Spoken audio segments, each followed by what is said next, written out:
Wake up, brother, gonna rise with the sun. Step 2, get some good, some food in you. Step 3, think real hard about what you wanna be. Step 4, everybody just do your thing. Wake up, today's gonna be a good day. Wake up, today's gonna be a good day. Wake up, today's gonna be a good day. Wake up, today's gonna be a good day. Wake up, today's gonna be a good day. Wake up, today's gonna be a good day. Wake up, today's gonna be a good day. Wake up, today's gonna be a good day. Yo, set your affirmations, aspirations. I got shit to do, the aftermath of preparation. Good food, good mood, blood in circulation. One step at a time, yeah, that's how you make it. Set a goal you control and the steps you take them. I try to pick one thought, have some concentration. And if I make a mistake, it's called education. I try to do this every day, call it replication. Wake up, today's gonna be a good day. Wake up, today's gonna be a good day. Wake up, today's gonna be a good day. Wake up, today's gonna be a good day. Wake up, today's gonna be a good day. Wake up, today's gonna be a good day. Wake up, today's gonna be a good day. Wake up, today's gonna be a good day. So life ain't easy, yo, I think there's a reason though. Ups I'm high, other times I'm barely breathing though. I always gotta fight and hide from the demons, yo. Negative thoughts are poison, they rot.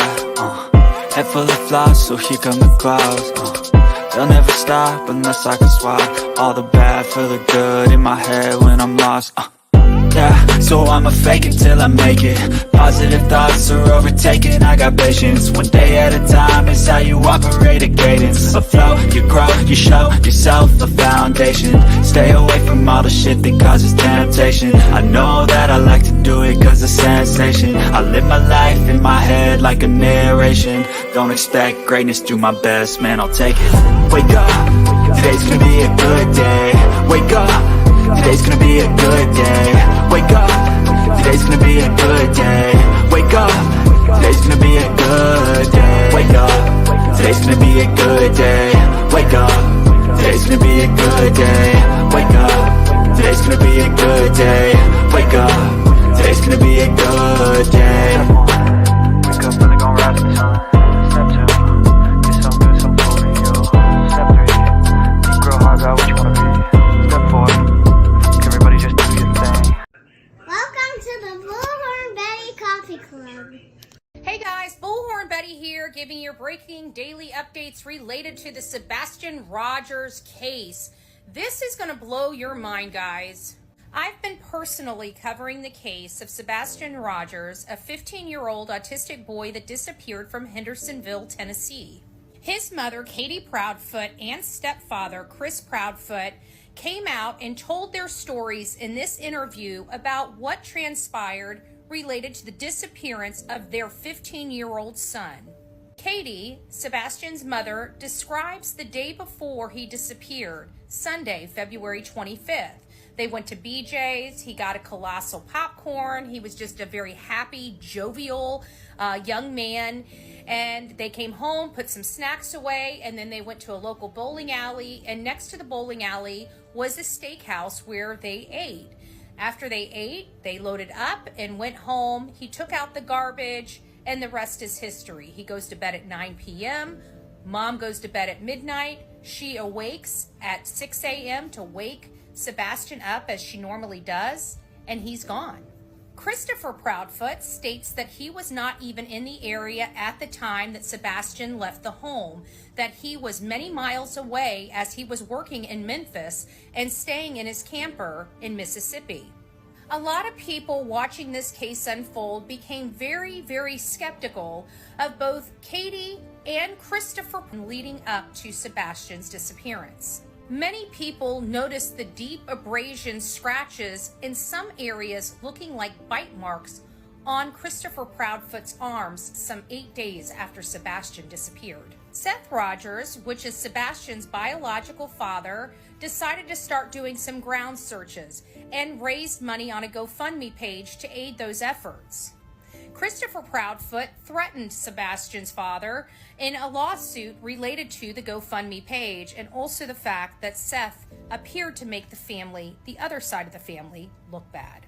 Many people went out searching for Sebastian Rogers, and the one thing that was missing out of all the efforts volunteers put forth was Christopher and Katie Proudfoot. And when people asked them why they weren't out searching for their very son that went missing from their home, they told people that it was because law enforcement told them to stay home. However, that very evening, they were seen at a barbecue joint outside of the home enjoying a dinner. Meanwhile, never once searching for their very son that they say they care about and want to come home. Media was in an uproar, demanding answers from both Katie and Christopher Proudfoot why they're not helping with any searches for their son. And what was their response? They got in their camper, packed it up, and took off. Sebastian's mom and stepfather took off to a campground in Mississippi where they returned home for a short while and then returned back to this campground. Right now, it appears that the camper is still at this mobile home park or RV park with Chris's truck, but we have confirmed Chris is not staying there and has installed a camera on the camper. There are so many people curious as to why there's a camera on this camper but not on their home before Sebastian Rogers walked out that door.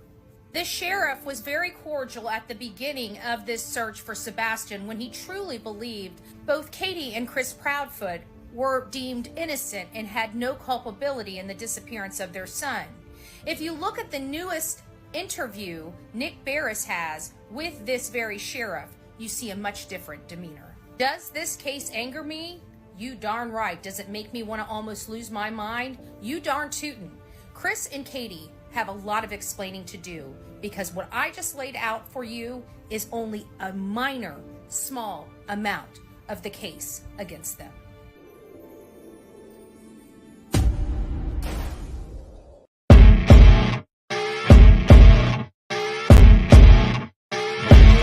As you wake up in the morning, you want to find the latest, greatest information about criminal cases and have an intuitive conversation about the suspects associated with these cases.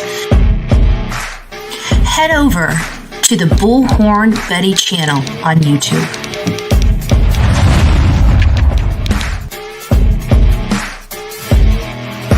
Get breaking news right here on the Bullhorn Betty channel. Welcome to the Bullhorn Betty Coffee Club. Enjoy your stay and enjoy your day.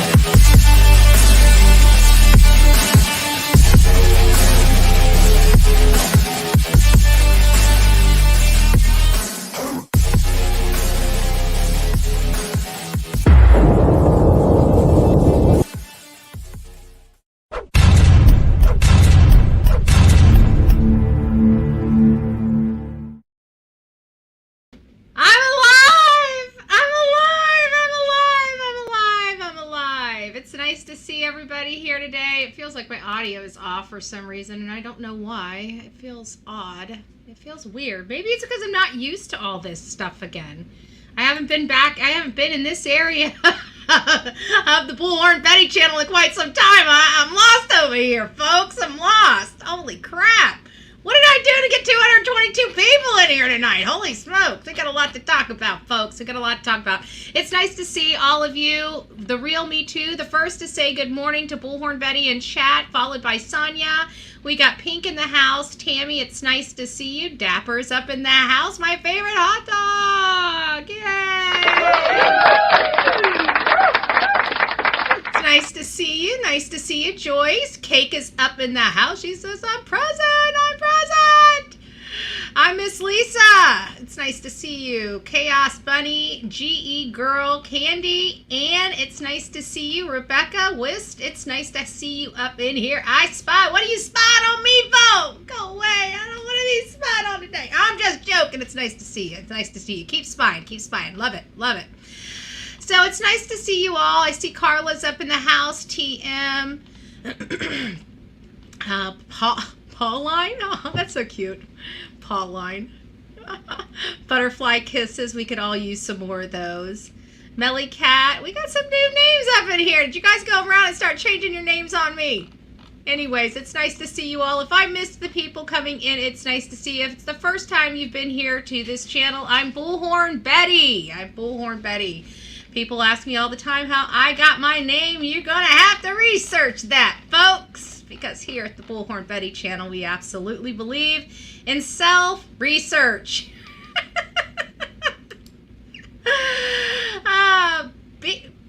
Be Betty fan, a member for 4. How are you only a member for 4 months? It doesn't make any sense. Didn't we just have one for 22 months? Am I lost here? Holy smokes. Nice to see you. Nice to see you, Be Betty fan. Thanks for being a wonderful member of the coffee club. Dun, dun, dun, dun. I think I got something for that. Here it is. There you go. Sharing every letter of that name. I work for it, right? That's my favorite line. I work for it.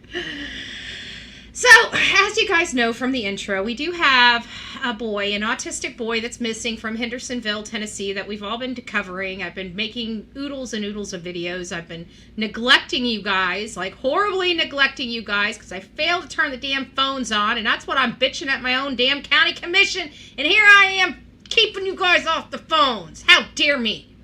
How dare me? I know, I'm awful. So we've had some breaking information here lately about, we were looking into, of course, Chris and the Bauer Sox, Chris Proudfoot and everything. And so one of, actually Cake, that's in our audience right now, happened to send me some information about that. And of course, we've been breaking news here that have been, I shouldn't say we've been breaking news, there's been breaking news about Katie Proudfoot and her side of the family. And I gotta tell you, it's kind of blowing my mind a little bit over here, okay? I'm just a Florida girl over here that knows how to do this New York accent every now and again, I can do a Boston accent, I can talk about a car, I got this, okay? I got this. But now people are digging into her side of the family, and it's like, holy smokes. I don't know, it's crazy because when these cases come along, it's kind of crazy how we gravitate to certain cases, it's weird. These cases happen and we gravitate to certain cases. And I gotta say, and I gotta think that we're just some really messed up people because we seem to gravitate to all of the weirdest, craziest freaking cases, right? Like, we don't get a normal case anymore. Like, when we gravitate to a case, it's gotta be like, an S show on steroids, something that hit the freaking crazy train. But before we even know it hit the crazy train, we're all invested in it. And then we start peeling back the layers of onions, and we're like, holy crap, we're almost hiding, right? It's almost too much for us. I mean, look at the Madeline Soto case. I mean, who knew that affidavit was going to come out? We certainly started covering that case, I can guarantee you, I certainly was not expecting that affidavit to come out from Stephen Stern's phone. I wasn't expecting it. It came from left field. It was a jaw dropper. But we didn't even know all that when we were invested in the case. But we seem to gravitate to the craziest cases long before we even know they're crazy. I don't know how we do it. I really don't. But we do.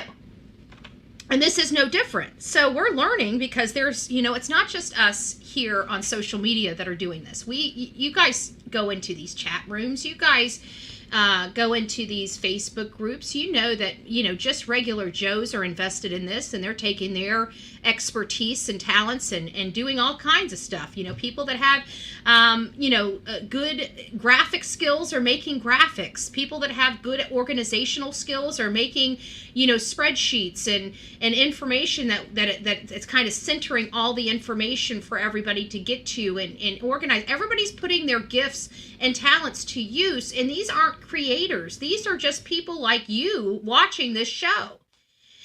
And we're able to get that. It saves a massive amount of research on our part when we have this much help.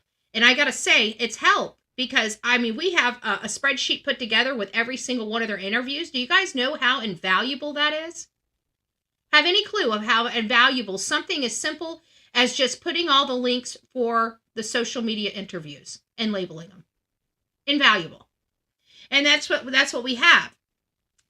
So we do have people, regular people, that are just invested in this case and searching different aspects of the case that are relevant to them. And we are learning that Katie Proudfoot and her side of the family is a hell of a lot more effed up than we had ever imagined. It is so messed up, guys, that I actually feel bad for her. And there's like no way in the world. Like it's making me physically ill at this moment for me to say that. That I actually, does it excuse what I think's going on here? Of course not. Of course not. I'm not saying I feel that bad for her.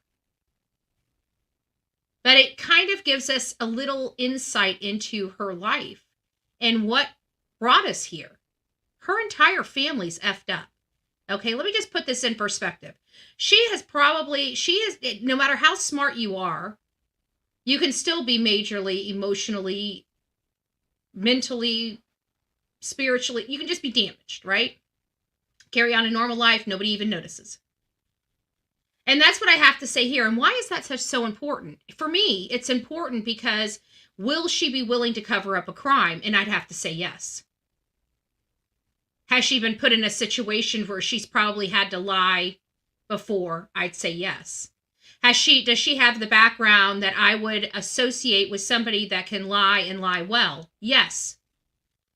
People keep saying, why does this all matter? And why does that matter? Because past behavior could dictate current behavior. And so that's why it's so important. Because even if, say for Katie, maybe she was a bad teenager. Maybe she was a problem teenager. Maybe she got her life together, right? And 8 years ago, she gets with a guy that kind of starts screwing up with her head, right? Next thing you know, she's back in that younger years where her head's all messed up, the place that she dug herself out of. It does happen. It does happen. So I don't know if that's the case here, but I can tell you that this is very, very concerning for me when we have stuff like this going on. And I know that we talked about it and we did a premiere on this stuff, so I'm not going to really go over it too much. The only thing I'm going to say is that this is highly disturbing for me. It's highly disturbing for me for a variety of reasons. And one of the most notable reasons for me is the fact that Christopher Proudfoot, and I know people don't pick up on, not all of us pick up on the same things when we hear stuff. Okay, we just don't. And the problem is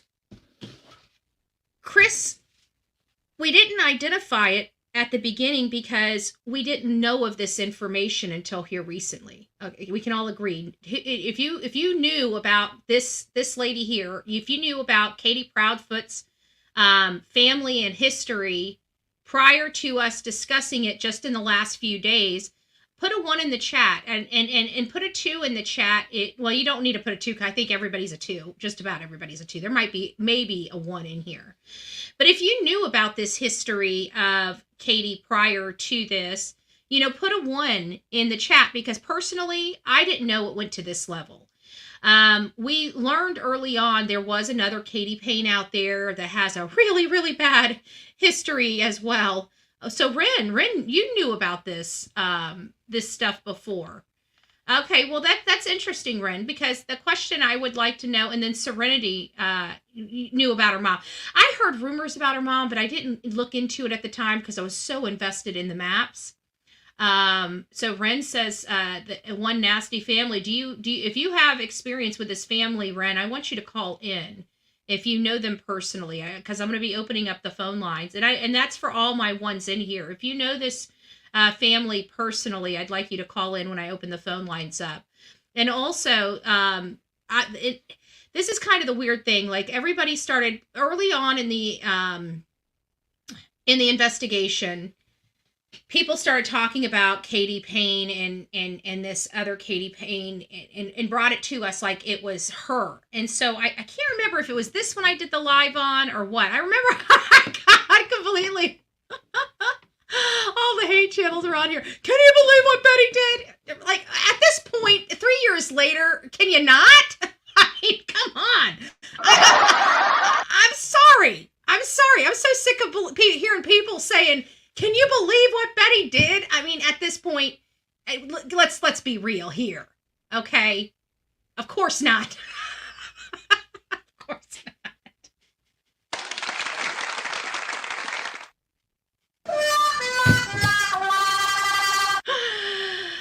Ah, good Lord.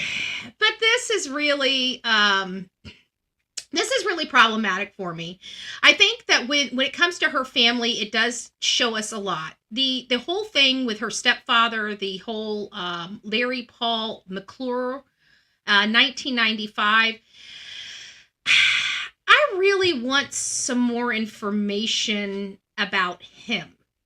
And who is her? I mean, we're now learning about who her family is, right? And I know that this is going to probably end up coming out sooner or later, but we know that there's problems from Katie's mom, obviously Katie's stepsister. There's some hints, all these things, all these rumors we were hearing back at the beginning that I personally dismissed. If there's no relevance at the time, I will dismiss it. It's not that I'm ignoring it.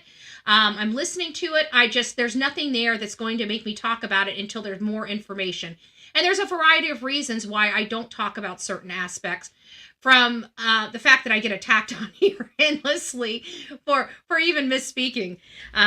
It's just one of those things. But I'm not sure when it comes to Larry,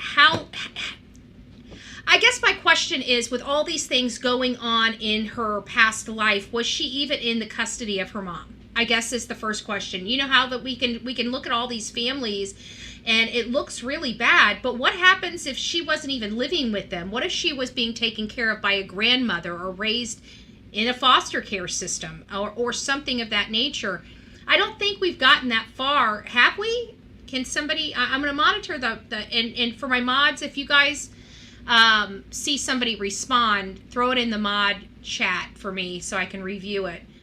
But that's really my question. Is like, is there some other place that she was at during the time of all this, or was she in this? Because if she was in all of this, guys, you're talking about one messed up woman. There's no way that all of this can be going on and not screwing somebody up somewhere. I've heard foster care, but never confirmed it. Thank you, CD.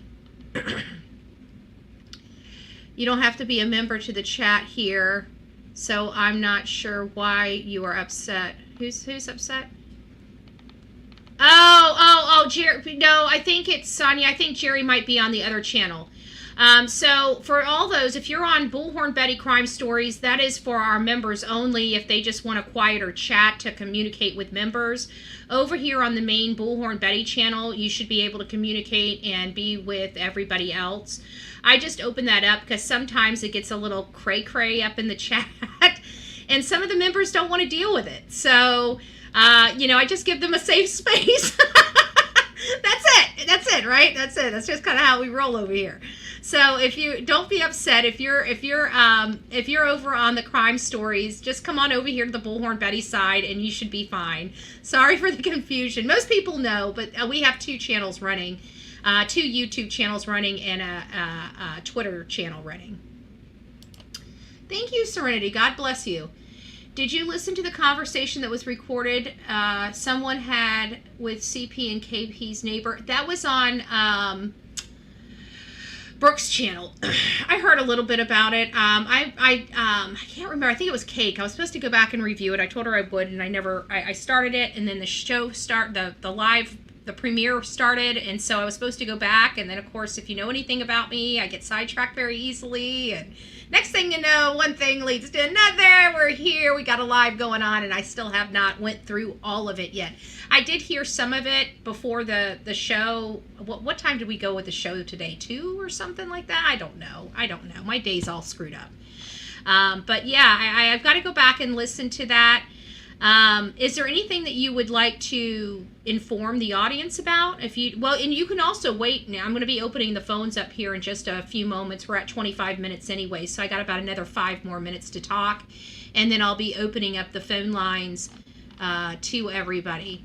And actually, while we're on that vein, I do want to go to my YouTube channel and play a video for you guys real quick. It'll probably suck up the last 5 minutes of our time, and then we'll get to opening up the phone lines, and you guys can call in and let me know your thoughts, your theories, your speculation, where we are right now. Here, guys, let me break this down to you. There are several things that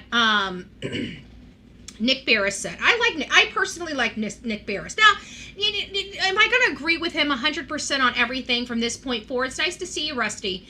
In this point forward, probably not. We not everybody's going to agree 100% of the time. Is it going to make me hate him later? Of course not. But at least on this particular case, me and Nick Barrett, I like his style. I like where his head's at. We're kind of hitting on the same cylinders when it comes to this case, and I like that. I do like some diversity. That's why I like that Deception Detective and some other ones that I don't necessarily don't agree with 100%, but I love their perspective, and I do get a lot of value from their commentary. So let me get this one video up that I've got. Hopefully, if I remember which one it is. Oh, did you guys see that newest video that I dropped before we go on here? This is just a little I don't know, tangent that I'm going to go on.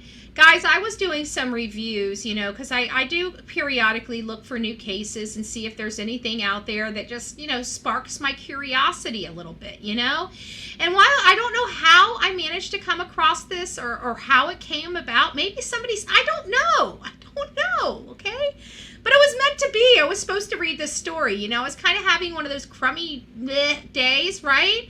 And I'm thinking, and I did the whole family abuse thing this morning. It didn't make me feel all good. When you're having a crummy day and you're talking about crummy crap, it doesn't make you feel good. It makes you feel kind of crummy. And so I came across this, and this little story about this 9-year-old boy just melted my heart. He's such a little hero. And it was absolutely cute as a button. So if you guys haven't seen that, get over there and look at it, because you know what, with all the crumminess that we have out there in the world, we can always use less crummy, right? We ought never talk about good news ever.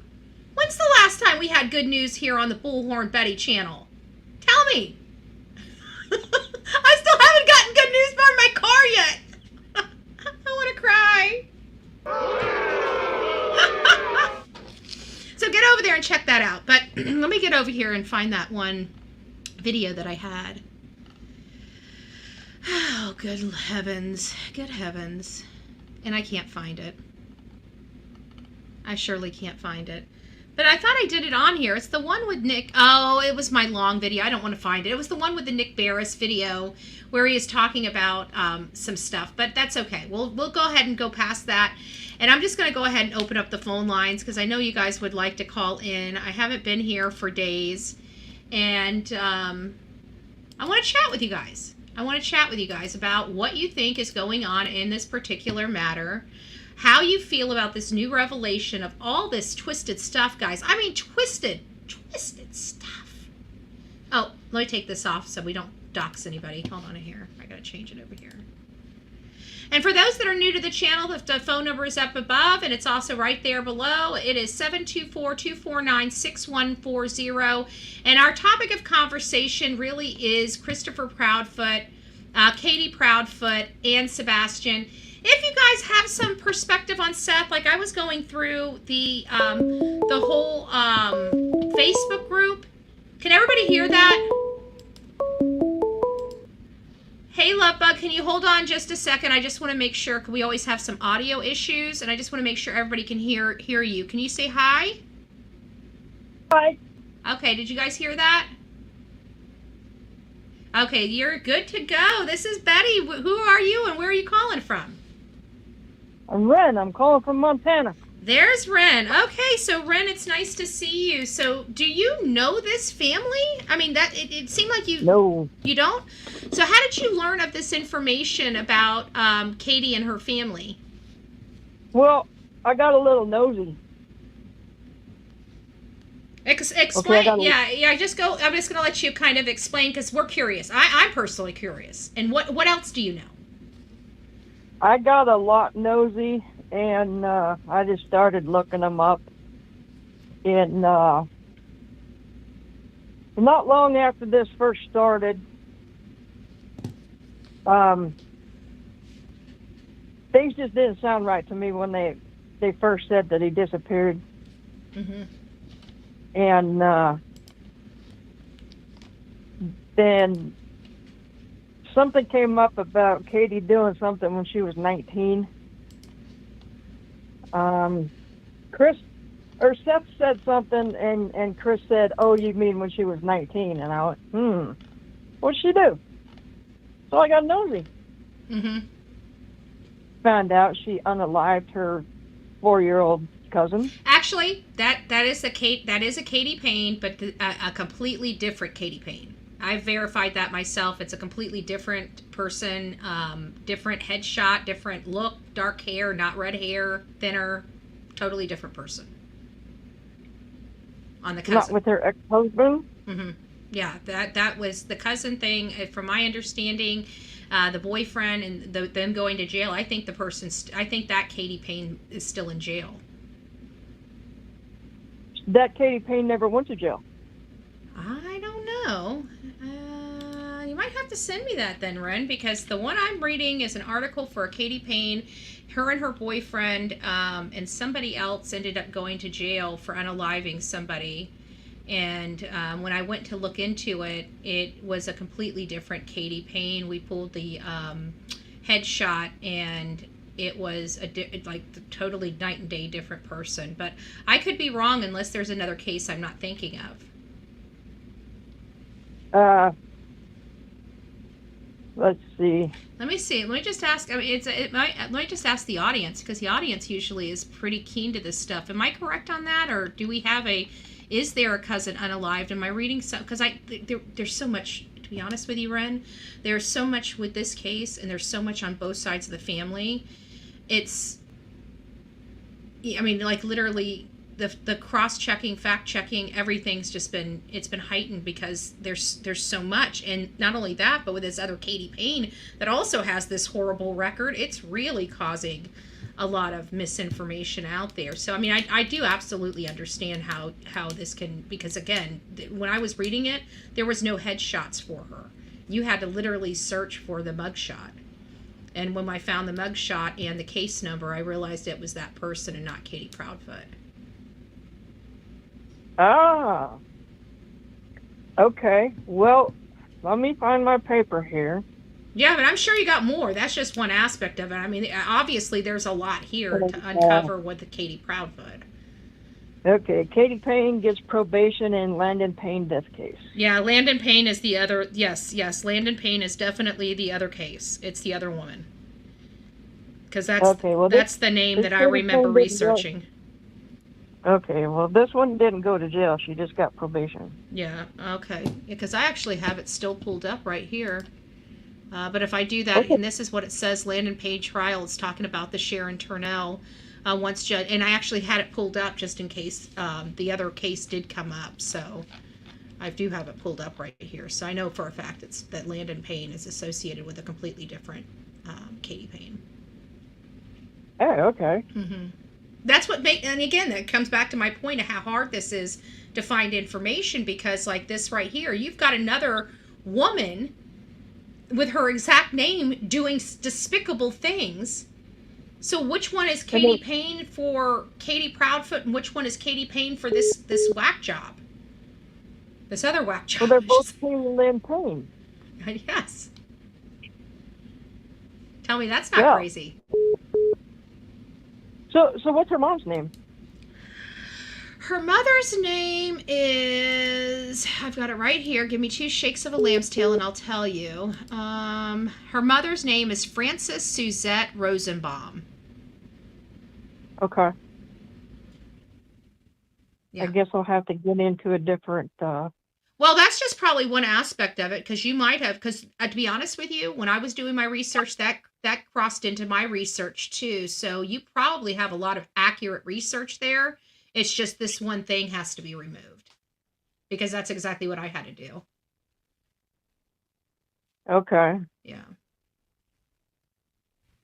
All right. Well, I guess I'll have to figure it out and do some cross stitching and Yeah. backpedaling. Anything with Landon Payne, just know it's associated with that other Katie Payne. Okay. Yep. Yep. All right, hon. Well, thanks so much. God bless you. It was great hearing All from right. you. Okay, you too. Uh-huh. Bye-bye. Bye-bye.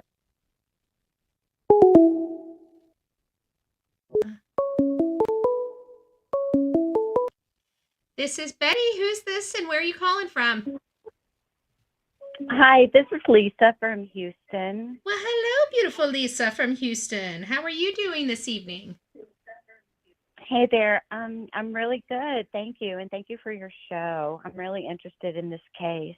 It's definitely interesting. And just when you think it's dying down, like I thought this case was going bye-bye a couple times, and every time I think it's kind of puttering out, something crazy happens, and it just inflames everybody all over again, which is a good thing because keeping Sebastian's name out there, but still. Yeah, I was wondering what you would think about this. Do you think it's possible that since Katie keeps in touch with her grandmother, because on JLR, it shows the emails, that maybe she talks to her on the phone, maybe grandmother knew the drama going on in the house and all of that with Sebastian, and maybe the grandmother decided to, along with, we know there's a lot of shady people in that family. Is it possible that maybe they got together and decided we need to go get Sebastian? But, what benefit, who would be benefiting of Sebastian? And what would the benefit be? In my opinion, the benefit would just be another controlling family that is being defensive over Sebastian, knowing how CP feels about him, and maybe whether or not possibly helping Katie, but maybe just deciding he's our blood. He's part of us, and we need to go get him because we think something bad's going to happen to him, and they have no other further thought after that. Yeah, maybe. I mean, anything really is possible this day and age. I mean, everything's pretty much on the table. But I just the whole, taking him, and like he was about to go to Seth's home, and I just don't see, like, out of all this time, like, why now? I guess would be my biggest, I guess the biggest hurdle for me to overcome is like, why after all this time, why now? When he's finally getting out of that house. I'm thinking that maybe Katie expressed her thoughts to her grandmother, how she did not want Sebastian to go to Seth. Yeah, it's possible. There were other issues in the past. And I'm reading that because I've seen in the chat, or not in the chat, but in the Facebook group, some people are posting some history of Seth, and those things aren't looking that well either. So yeah, and she, whether it's the right story or an exaggerated story, she may have expressed a lot of concerns during that time that she was having problems with Seth to her family, who are already kind of, committing crimes and things like that. Disgusting crimes at that. I mean, the whole freaking family, like my mouth is still on the floor about her side of the family. Like it's just another jaw dropper, like something that just came out of left field that I definitely wasn't expecting to hear first thing this morning. Yeah, so I'm starting to think that her family could have something to do with it, thinking we are going to protect ours, and Sebastian, is ours. Okay, And so maybe out of concern, so they were concerned that Katie or Chris was abusive, and she was expressing maybe to her grandmother, and they decided they wanted to save Sebastian from this craziness. And okay, yeah, I guess anything's plot. maybe out of concern, but also out of, when you look at their criminal history with all of them, kind of power and control at the same time. Yeah, the power and control I can see, because that seems more in line. Yeah. Yeah, okay. That makes a little more sense. So power and control makes you do a lot of stupid stuff, just like drugs and alcohol. I mean, it really does when you got it in your brain. Well, Lisa, thanks so much for calling in. Well, one last question. Do you know if they have confirmed or not the sighting of Sebastian?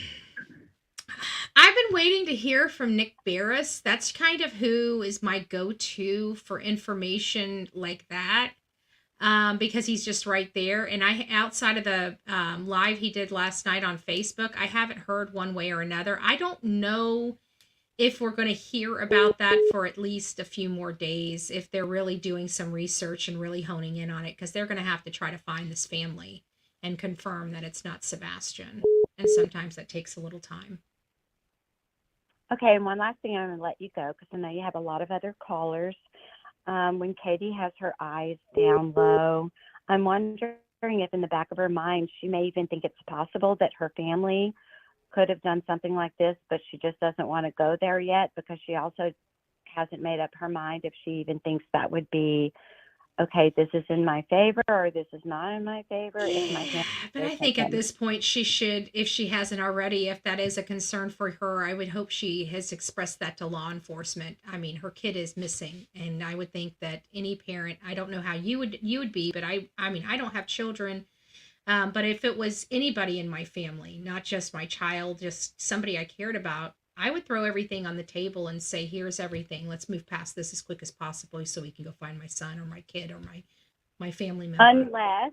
Unless you thought that he might, even if it's not a good situation, he might be even in a better situation than I think he would be with this stepfather or father. Yeah, nah, I don't.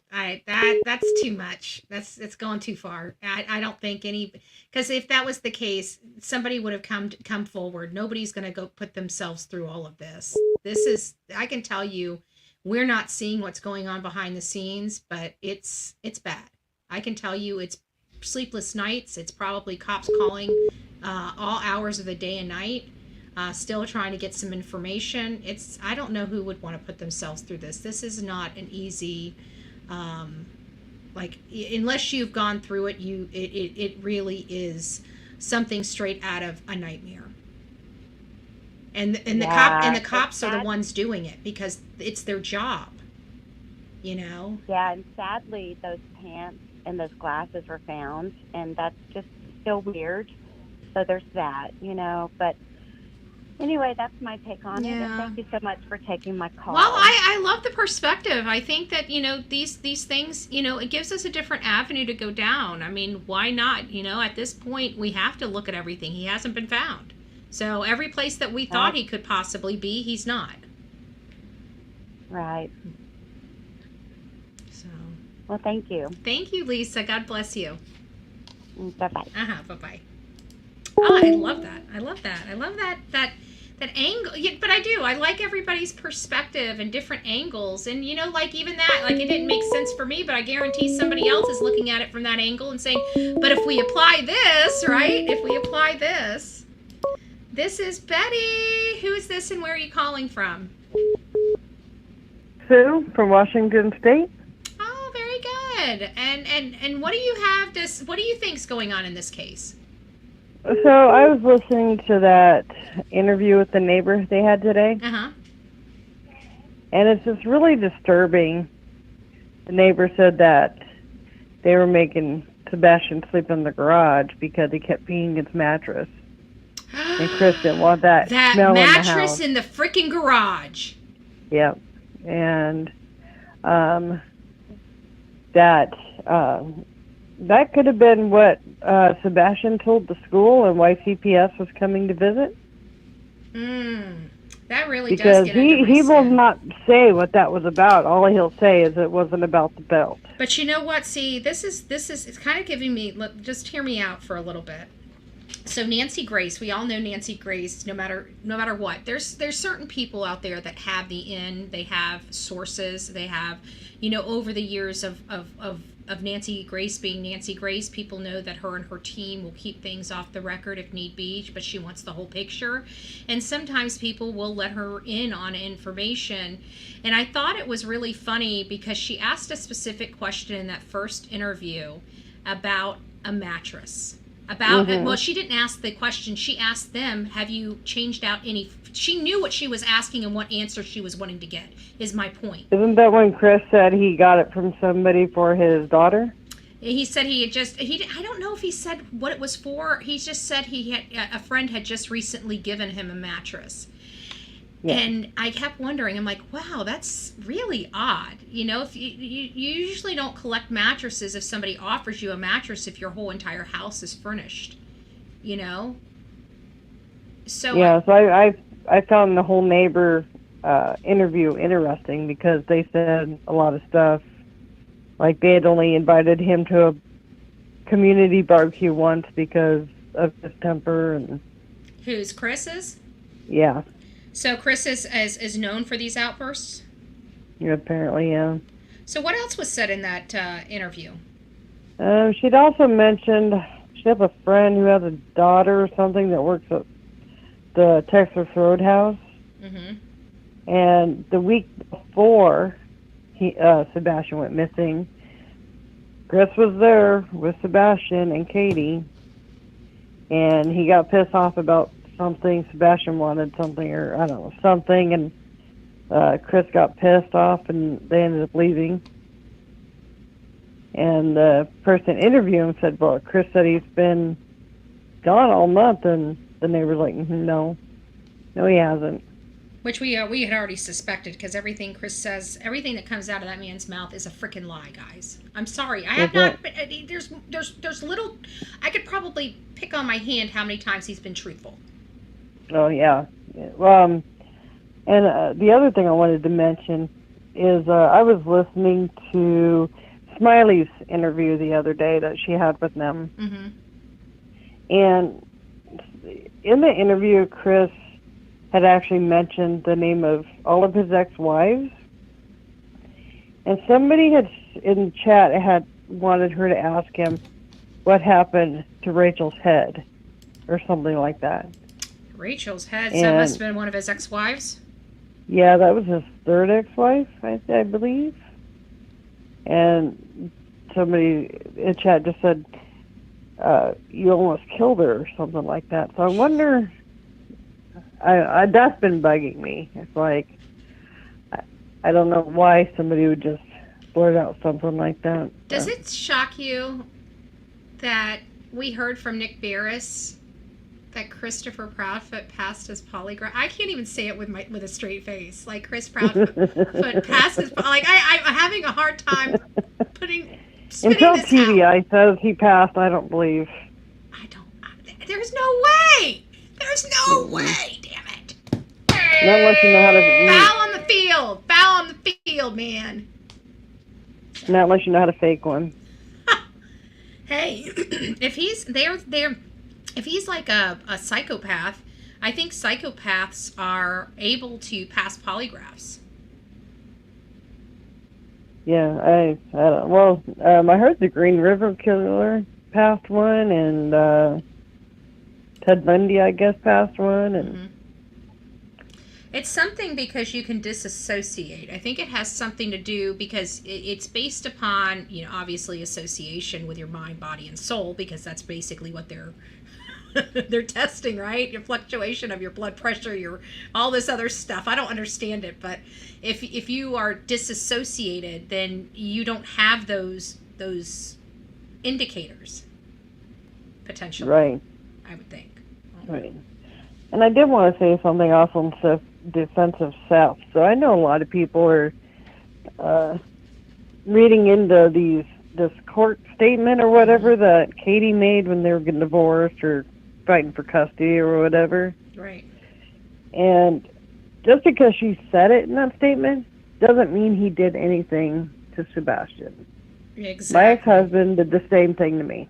Yeah. Him and his family wrote statements against me that were half lies or total lies. Mm-hmm.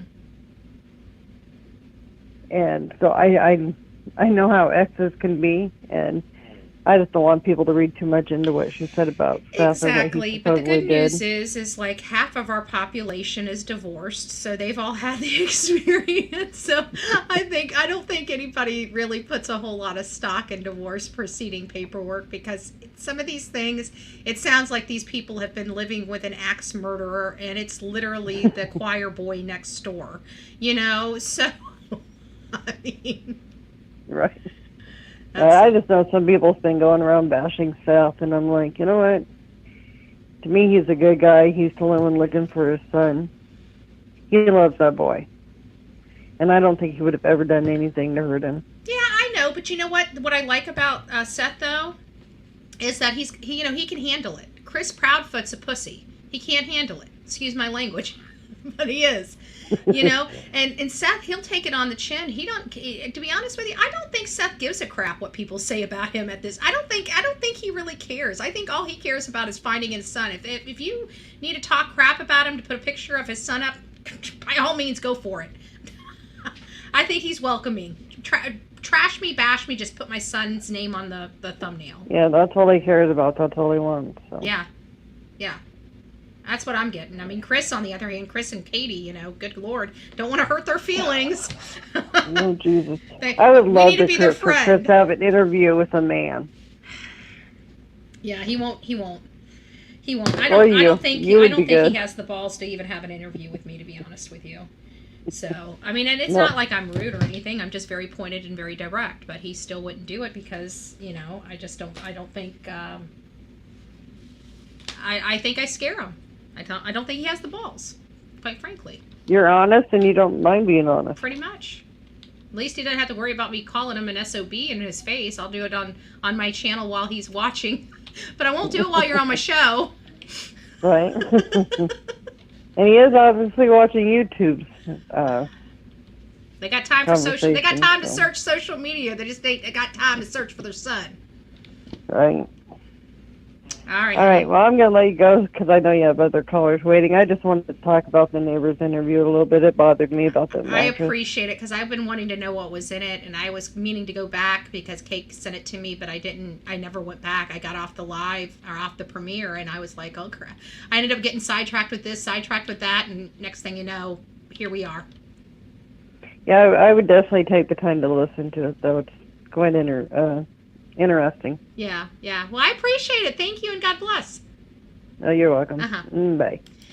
I turned off the phones just for a second. I'll turn them back on. So, guys, just hold up because I forgot. I got sidetracked a little bit because I was talking about the cake stuff. Cake sent me some stuff today that I wanted to talk to you about, and then I don't know. My brain went into left field, and then I turned on the phone. So it happens, right? This is what you get on the Bullhorn Petty channel. So now I got to go back and go over that stuff. Sorry, guys. This is interesting stuff and breaking news. Breaking news for me, okay? You guys probably already seen it, heard it. I don't know. It's not my problem, okay? Congratulations. But Kathy Bowersocks, one of the things that Cake sent me is this information about the friends list on Katie Bowersocks. Can I blow this up? Hold on. Sorry, I didn't mean to hit the microphone, but I did. Hold on. Let's see if I can blow this up. Oh, there we go. Woo! It's getting a little loosey on me. Okay, I'm sorry. Okay, stop. Okay, sorry, guys. I didn't mean to do that. Okay. It's going crazy on me. I'm not doing this, I swear. There we go. It's not doing it. Oh, because I see what I did. forgot how to work my computer. So anyways, she sends me this stuff over here, and it basically has all of the friends on it, but it was the friends. I'm not doing this on purpose, guys. I'm trying to have a serious conversation with you, and my computer is not cooperating with me, as you can clearly see. I'm just trying to get it a little bigger for you guys. I usually don't have a problem, but for whatever reason, it's giving you guys seasickness, and I know it is because it's giving me seasickness. So give me just a second. Let me get the positioning correct on here. I think you're just going to have to see it in this small view. Okay. So anyways, we've got this here, but this is what's so freaking concerning. Look at some of the people Kathy Bowersox has in her contacts. This is somebody associated with the Hendersonville Police Department. I don't know if he's still there or not.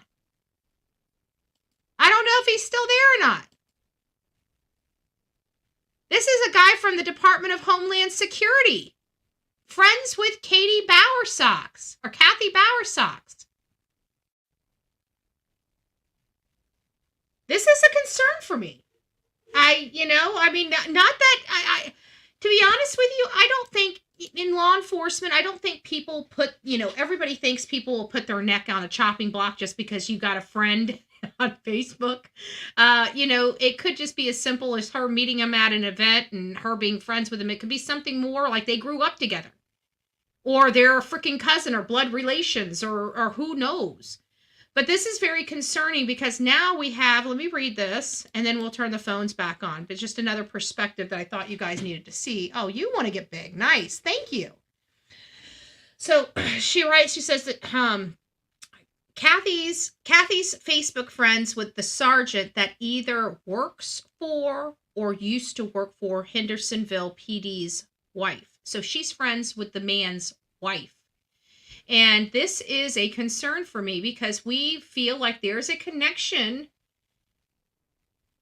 and almost I really do believe, I know Nick Barris says that law enforcement's doing everything that they can and turning every stone over. And I do believe that they're doing that now. I'm not saying that they're not putting 100% effort into it. And I'm not saying they didn't put 100% effort into searching for him. The only problem I'm having in this investigation from the beginning is the fact that they missed ground time. They missed a lot of stuff up front because they were not skeptical enough with the Proudfoots. And because they weren't skeptical enough, I just truly believe that they allowed things to fall in the cracks. Another key thing that I took away from the Nick Barris conversation last night, which is on his Facebook page, I do recommend you guys going and checking that out. The whole thing in its entirety, not chopped and diced up, like all these social medias. If you guys see somebody talking about something and they give you a clip of it, please do yourself a favor and go watch the entire thing. If that clip is interesting to you, can you imagine what other stuff in that will resonate with you or might spark your curiosity? So go watch it. The other thing that Nick Barris had mentioned in his statement, I went on a tangent and lost my original thought. Good gracious. Where was I going with this? It's late. I forgot where I was going with it. Oh my God, my brain went blank on me. Give me a second. I need to turn the phones back on, but I had a point to make. And let me just go through actually I got the notes right here. Let me just go through the key factors that he talked about.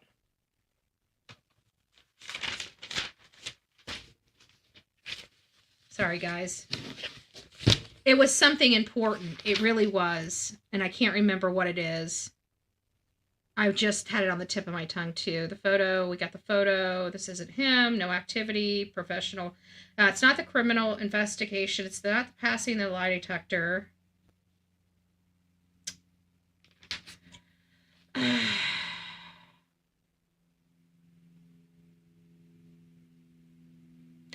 Oh, I remember what you're talking about. We were talking about the investigation. That's right. And so, Officer or Sheriff Craddock, or whatever his name, I don't know if he's a sheriff or a police chief or whatever.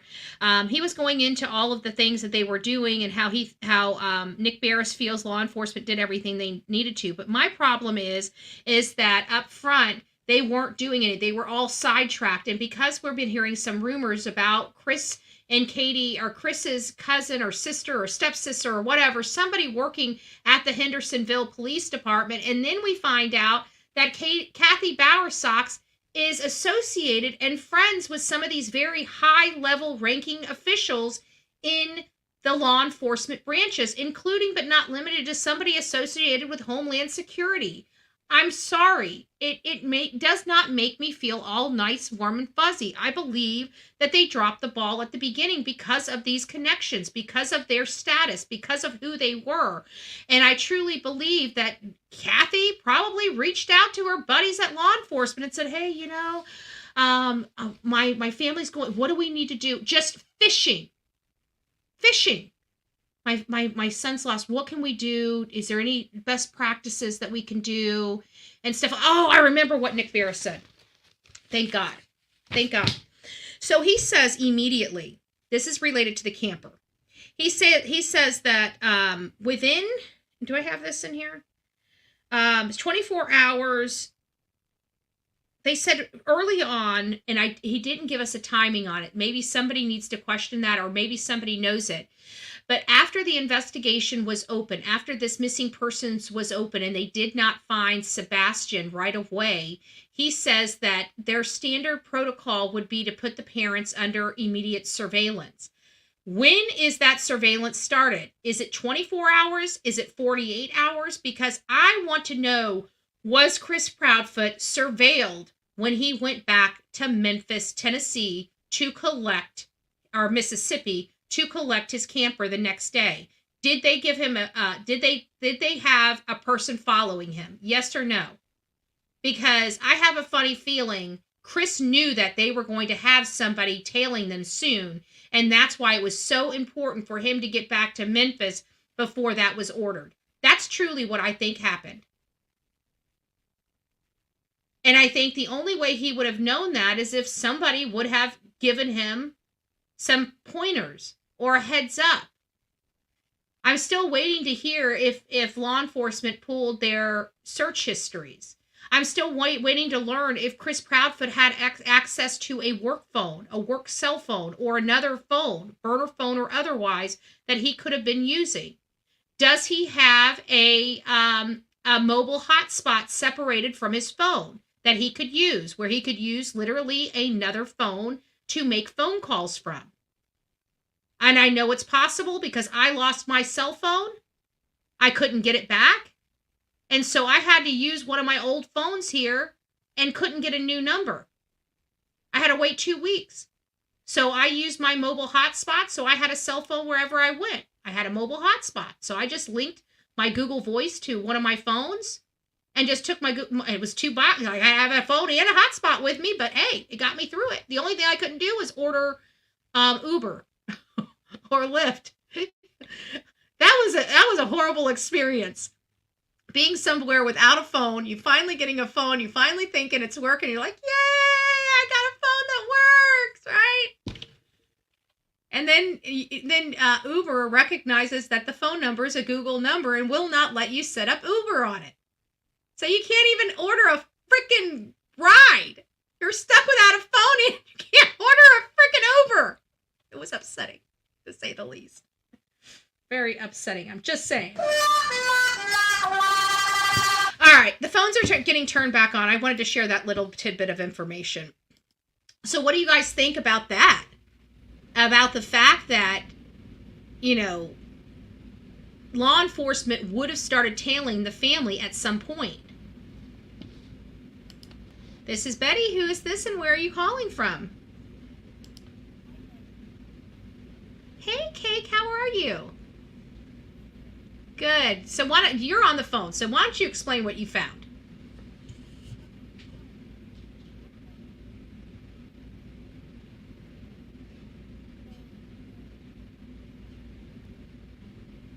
Oh, shoot. Hold on. I don't think you're on yet. Hold on. I don't think anybody can hear you. Hold on. There you go. Okay, sorry about that. There you go. You can go ahead and talk now. Hello, everyone.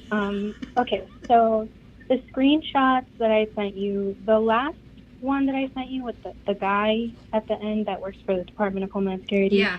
I don't know, since Kathy restricted her Facebook, I don't know if that's her friend. I just picked I looked through her likes of that picture of her in, I think it was Puerto Rico. Oh, okay. And so that's where I found Ginger, which is her friend. Mm-hmm. But I saw the other guy because, so she's the wife of the sergeant, whether he still works there or not, but then it's his son, that fat guy that works for the Department of Homeland Security. So, well, it sounds like she knows the family then. Yes. And she knows the family well, because if she's friends with the mom and friends with the son, that tells me she's got a good relationship with them, the law enforcement. Well, I'm not sure if she is friends with the son. I just happened to go through the sergeant's Facebook, and that it showed his son on it. Okay, so I get it. So she's friends with Ginger, and you were showing her. Okay, so the Ginger is associated with the husband and the son, and those were the high-ranking officials that are associated with her friend Ginger. Correct. Got it. Okay, and then so I had a few thoughts, and I'm going to say this crystal clear for Chris if he's listening. This is all allegation or not? Yeah, allegedly, supposedly, in my opinion, etc. So one thought I had is if because Nina I think said also that they had cameras in their house. Mm-hmm. So if they at one point did have cameras in their house, they had to have got rid of them. Maybe in the landfill, but no one's searching for those cameras. Like, the only thing people are searching for is Sebastian. So that could have gotten, out of everyone's scope and didn't search for those cameras. That could have been thrown away. And that kind of, possibly, if they did have those cameras and whatever happened in that house, Chris didn't even have to be there. He could have been looking through his phone, which I assume he probably looked at a lot because he's controlling. And he was probably watching, what was going on. So he didn't even have to be there. Mm-hmm. And he could have known what happened without Katie even saying anything to him. And that also kind of makes me believe that when they did that three-way call, he was probably like, oh, don't worry, I'll come up with a story for you. And that's why she was on mute, because she's probably not going to be very good at on the fly, like Chris is. So that's kind of what I'm thinking why they did that three-way, because everyone knows that doesn't that was really odd. Like, I don't know. I mean, I can understand you reaching out and calling, but if he was never even home and your son was, why would he be the first person to call instead of somebody else that was with you, like maybe the aunts or the cousin? Yeah, it doesn't, well, first of all, they didn't even call 911 to begin with, but also she didn't think of calling 911 herself. So, I mean, that's already such a huge red flag. Yeah. The other thing I wanted to bring up is, I don't know if you have heard the Terry Lynn call pulled through, but it was, right after Smiley's interview where Smiley was like, did you guys take a polygraph? And he was like, yes, and we passed, or something like that. He was very wordsmithy with his words. Because then later when he talked to Terry Lynn, he was like, oh, no, I didn't take the polygraph test. And this was before, supposedly he really did take it. So this is during the time where Terry's like, so did you take it? He's like, negative. And she's like, but you said that you took it. And he's like, no. If you hear that back, it's that someone took it, and it was Katie. So I've got a post where he wrote and said all three of them took it and they passed. So no, he can play word salad all day long, and he's so full of crap it's coming out of his eyeballs. But I really think that he does play games with words that way, where he will not, because as you can tell, he just completely dodges questions. You ask him a question, he's like, no, I said this. So he's like very roundabout. You know who you're describing? Right. And then do you know who you're describing though? Do you know who else you're describing? Who? Don Wells. Right. Yeah, there's two pieces of pot. Someone in chat was saying that he was following Don Wells' books. I bet he is. Don Wells, that dumb son of a bitch, has been able to stay out of jail for all this time. I bet you he's following every freaking, I dotted and T crossed. I bet you he is. Well, following Don. Right. I definitely want to see like that screenshot if that's true. But I was also thinking about so that call that happened with the neighbors. They were saying that, and it's kind of a lot of people have been saying, I guess, that he doesn't like to follow rules, like for anything, like including HOA and stuff like that. So, and I recently heard that that's kind of something sociopaths do. They really don't follow rules. They don't like rules. They don't understand them. And that kind of makes me think like, okay, if he did take so if you search how someone could pass a polygraph, there is a video that I think JLR had shown, and one way that a sociopath passes a polygraph is because they have no reaction to lying, because that's measuring like how your responses are when you lie. Right. So if he has no response to lying, because he seems completely detached to a kid with special needs.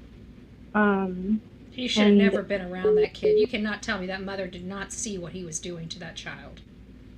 Right. And it's said that sociopaths only really care about their like blood-related family, and not really any of their friends, neighbors, nothing like that. So if Chris is allegedly, in my opinion, possibly control freak sociopath, then he would have no reaction to lying. Right. And could pass. I believe there's something happened. I don't believe he passed that. I don't believe him. I just don't believe him. I don't believe Sebastian walked out of that house. I just don't believe him. Now, if he was in that garage and not in his bed like he was supposed to be, that might be something totally different. You know, maybe he was sleeping on a mattress in the garage, and I don't know. But it seems like people saw his light in his room go on and off. His room's right there out the front. So I really don't know. All I know is that there's evidence that he went into that house after dinner, after the roadhouse, and there's no evidence he's ever walked out of that house. Yeah. Man, I had one more thought and I already forgot, but I do remember Nick. The thing that made me laugh so much about Nick's live yesterday was how, well, after he was ranting on about, well, it's not fair that we can, blame the parents and all this stuff, blah, blah, blah. But then he goes, well, if it turns out to be them, then we can tear them up. And I thought that was so funny. Nick, he was like, because that's why I said him and I are kind of like in the same vein. This looks a lot like Sebastian, but the probability of it's very low. He tells us all. That's what kind of gets me with him, because I like his bluntness, but he has a way of making it all nice and sweet. I'm not a nice and sweet person. I just throw it out there. Yes, for sure. Oh, I remembered what I was going to say. So one thing that, I think about is, because it does seem like a boot camp at the Proudfoot home, and how, Sebastian was maybe sleeping in the garage so that, quote unquote, the house didn't smell like piss or whatever. I'm wondering if they also locked him away from the bathroom so that he didn't have the possibility of using the bathroom. And I know a lot of abusers do stuff like that. But these are more high. I don't know. Well, you know what? We watched the movie Mother Dearest, so I guess anything's possible. Ruby, Frankie, also, if you remember Chandra Vanderark, she was horrible, but she was like a law clerk. She was like top of her class lawyer. And she was working for the court that even prosecuted her. But I think I remember hearing about that. Yes. Yeah, and she told her son to like only give him like 1 minute to go pee and like 2 minutes to go poo. And it was timed, and he would get punished if he did it wrong. So that was just my thoughts on Wow. that. Well, thank you. Thank you so much. Yes, thank you. God Talk bless. to you later. Bye-bye. Well, thank you, Chaos. God bless you. This is Betty. Who's this and where are you calling from? Hi, my name is Lynn. I'm calling from Maryland. Well, Lynn, I saw your number back there. You were pushing those buttons. I know. So what do you have to contribute? Well, there are several things. Like, for instance, the fact that Katie went away camping right after that. It reminds me almost of the Scott Peterson case where he sold Lacey's car because he knew she wasn't coming home. But I remember that. Yes. I don't think that Chris is covering for Katie. I think she's covering for Chris, and I think he is making sure that she doesn't utter a word. That's why I think he forced her to go with him. And just thinking about what he and his mother did with his first wife and that child, and then with the thing with the passing the polygraph, is there a reason that maybe the police might have told him he did, that maybe they're putting them under a false sense of security? Like the Idaho 4 case, everybody thought the police wasn't doing anything. Mm-hmm. Within 5 weeks, they were saying the case was cold. And I think all along, well, at least 2 weeks later, they knew who it was.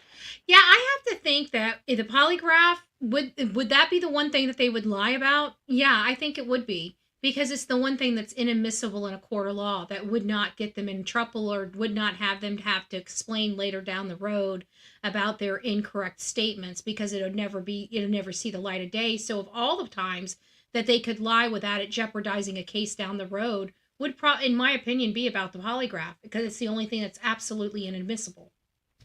Right. So yeah, I think it's possible. That's just, I don't know. I just, for some reason, think that maybe the police is giving them a false sense of security and making them think, they ain't got nothing on us, and then they're going to swoop down like Batman. At least that's what I'm hoping. Yeah, it's possible, but you know what? Those types of things I used to wish for and hope for, and they just never came true. You know, I've been hoping for the swoop on Don Wells and Candace Bly for 3 years. No, and counting. The first time I saw the picture of Sebastian, I have a grandson who's turning 12 in May, and he's autistic, and he looks so much like Sebastian. When I first saw that picture, I was like, that's my Noah. Yeah, and I think that's what a lot of people gravitate to, because I've had a lot of parents reach out to me because they know I don't know a whole lot about autism. I mean, I know about as much as everybody else does that doesn't have an autistic child, but there's so much more that goes into autism and autism children and how they behave and what are best practices so that they thrive the best and have the best outcome. And so I think that's what resonates with a lot of people, is the fact that they see their child in Sebastian. Yeah. He it just breaks my heart. I mean, I just can't understand how, if I was a mother, even the grandmother, I would have my pup tent, my sleeping bag, and I'd search, and when night came, I'd put up my pup tent, sleep in it, next morning, pick it back up and keep going. My daughter was missing at one point, and just for like maybe 36 hours. But in those 36 hours, my house is so small, it's a townhouse. When you walk in the front door, you take 3 giant steps, you're on the back patio. Oh, yeah. I must have walked in circles, wringing my hands. I must have walked 20 miles just in my house. I couldn't sit still. I couldn't eat. I couldn't sleep. I just don't know how parents can be so calm and cool and collected unless they know exactly what happened. Yeah, and not only calm, cool, and collective, like I can expect it calm, cool, and collective, maybe up front. You know, you're kind of still in disbelief. You know, but at some point, I mean, I keep thinking of it like, you know, I keep going back to Riley's mom, and I do, it's the most noticeable difference, because Riley's mom, he was not living at home. He was obviously at a college, at a university, living on campus. So she was already dealing with him already being away. Katie's never had to deal with that. She's had to take care of her son and knows how dependent her son is on her. And that's the problem I have, is that she is not freaking the F out, knowing that her son depends on her so freaking much. Mm-hmm. Yeah. Like, you know, like you see Riley's mom, and he was not dependent on his mother. And she was freaking out. And this kid is fully 100% dependent. His mother knows that he cannot survive on his own. And she's not freaking out. Did you happen to hear Vinnie Politan on Court TV one night talk about this autistic boy that they found? I forget how long it took them to find him. It was several years. Yep. 200 miles away from home. And actually, I didn't see it on Court TV. I actually saw it like a week or two before he ran that on his, and it was actually on Insider Edition. And it was part of my research about, you know, autistic children running away. And I found it where they found this boy 3 years later. And I even brought it up on my show. In all fairness, I said, in all fairness, there was this one case. But I also have to, you know, establish that that's more of an outlier than the statistics. Yeah. That's just a freak of nature type accident. Well, thank you, Betty. I'm glad I got in touch with you. Well, you worked for it, honey. You take care, and please call back. Thanks. Bye-bye. God bless. Bye-bye. All right, guys. Well, I just want to tell you all, this was kind of, I wasn't going to come live today, and, you know, I was kind of in like a funk, and I'm like, you know what, I need my friends, and there's nothing better to talk about than true crime with my true crime friends, so that's where we're at today. I love you. Thank you for coming and hanging out with me and brightening my evening so I can go to sleep and rest in peace, right? And we will be back here tomorrow. I know I've got to try to implement lives back into our schedule, but you know, as you guys can imagine, I'm fully building a whole new platform. I mean, I've had a platform on TikTok for a while, but they've just started subscriptions over there. So that's why I've been over there. There's Big Boy. It's nice to see you. How are you doing, my love? I hope you're doing well. So over on TikTok, they finally had subscriptions. So I've been trying to, you know, build up the subscriptions over on there. And I ended up falling in love. I'll be honest with you. Falling in love with my green screens, okay? So it makes my life, you don't understand how much joy those green screens bring to my life. Do you guys understand? Let me put this in perspective.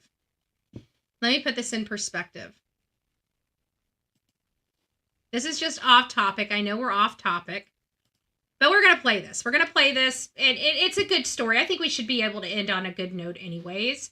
Sorry, guys. Let me get this up. I want to make sure I don't dox anybody. I'm always so bad at stuff. Okay, so here we go. We're going to go here. Actually, it's probably going to take you over here. You're not going to believe this amazing 9-year-old boy that saves his parents. And do you see that? Okay. I'll play this because, like I said, I think we need to end on a note, okay? I can pretty much do this. Like, I had to make this into widescreen, you know, because somebody wanted to see it, you know, the landscape, because the ones in TikTok are portrait. So that's why some of these, like the premiere, you got all face. Because I have to take it. This is the one right here. Look how big my face is. Hold on. Where am I? No, this is there. No, this is the one I edited myself. So I did the overlays. So that means that you see this face. This is recorded. This is recorded. You can't see it. Hold on. Let me put you up on the big screen. Can you see my screen? You can't see my cursor. Why isn't it letting you see my cursor? Oh, there it is. So this right here is a separate recording. My face is separately recorded, and then it's overlaid over the background. And so that takes me literally forever to do on my editing software. Literally forever. That little 2-minute video took me almost as long as it does for me to go to TikTok and use my green screens and record everything in one sitting. And so I've just found it to be easier. That's why you guys have been getting a lot of videos in the portrait instead of landscape. Landscape is when I go live and when I feel like taking time to, you know, make you guys a landscape, because this does take a lot of editing to change the ratio from portrait to landscape. But without further ado, I think we need to end on a good note. So we're going to end on this and then we'll be right back. You guys are not going to believe this amazing 9-year-old boy that saves his parents and being hailed a hero. A pint-sized hero sprints a mile to save his parents when they were caught in the clutches of an EF4 tornado. A brave 9-year-old caught in a furious tornado with his parents sprinted more than a mile away after disaster struck to help save their life, tells the injured couple. He told them the last words that they spoke before he took off was, "Please don't die. I will be back." Talk about gripping. Little Branson and his parents were desperately trying to find shelter from a deadly tornado that swept through Oklahoma Saturday when they found themselves directly in the storm's path. Their car was lifted by the forceful winds and thrown in a patch of trees, crushing their pickup truck and them inside. Fortunately, Branson was unharmed. However, his parents had broken backs, broken necks, broken hands. Wayne also broke his sternum and arm, as well as lost part of his finger, while Linda's jaw and right hand broke.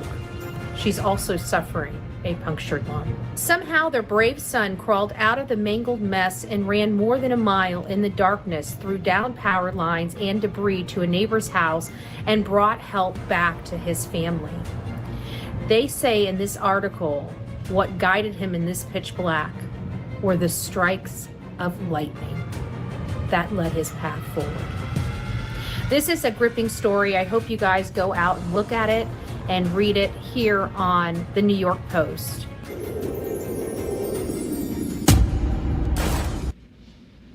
So as you can see, that takes me as long as it does for me to use TikTok and green screen. And you guys get a little more content on those green screens than you do when I have to edit this stuff, and it takes me 2 hours to edit a 2-minute video. So there you have it. That's why it's going on. It seems like you guys have been enjoying the tidbits of information. They're coming through, you know, throughout the day, and I think today was the only wonky day that I had. So we'll be getting back to it, and we're going to be implementing more lives back into our content so you guys don't feel neglected. I love you guys. You guys have a wonderful day, and here's to all of my beautiful people out there in the social media world. Give yourself a hand. You are what makes the Bullhorn Betty channel the absolute best. You guys rock it out with your coffee beans out. Do not forget to be fearless. If you see something, say something. An ounce of prevention is worth a pound of cure. And until next time, please be safe, but more importantly, please be kind to one another. We say no to POSs like Chris. We say no to bullies like half the people on YouTube. And we say yes to the Hot Mess Express called the Bullhorn Betty channel. God bless.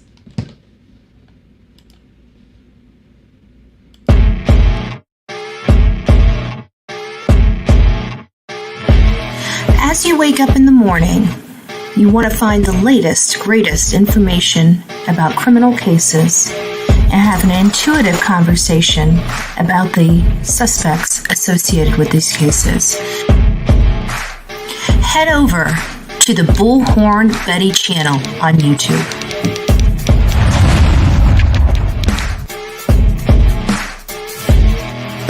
Get breaking news right here on the Bullhorn Betty channel. Welcome to the Bullhorn Betty Coffee Club. Enjoy your stay and enjoy your day.